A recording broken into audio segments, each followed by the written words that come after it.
বন্ধুরা একবার হাল্কের ছেলে ও স্পাইডারম্যানের ছেলে খেলা করছিল। তারা দুজনে বেশ মজা করেই খেলা করছিল। তারা খেলা করতে করতে দেখতে পায় সেখানে হাল্ক চলে আসে একটি গাড়ি নিয়ে এবং হাল্ক এই গাড়িটি আনে তার ছেলের জন্য এবং তাকে খেলা করতে দেয়। তার ছেলে অনেক খুশি হয়ে যায় এবং তার সাথে স্পাইডারম্যানের ছেলেও খুশি হয়। তখনই হাল্ক তাকে লাথি মেরে দেয় এবং হাল্ক তার ছেলেকে একা একা খেলতে বলে।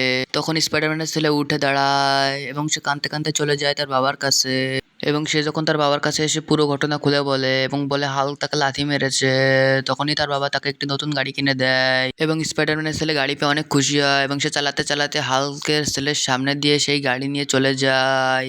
তখন হাল্কের ছেলে তার গাড়ি অনেক পছন্দ হয় এবং সে বলে আমাকে ওরকম একটা গাড়ি দিতে।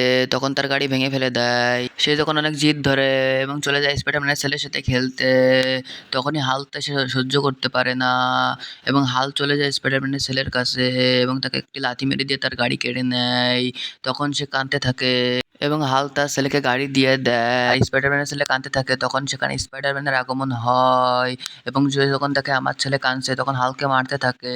বন্ধুরা, স্পাইডারম্যান যতক্ষণে মারছে ততক্ষণে তোমরা যদি তোমাদের মাকে ভালোবেসে থাকো তাহলে প্লিজ একটা লাইক একটা সাবস্ক্রাইব করে দাও। আর যারা লাইক সাবস্ক্রাইব করবে না ভাববো তারা তার মাকে ভালোবাসে না, টাকাকে ভালোবাসে।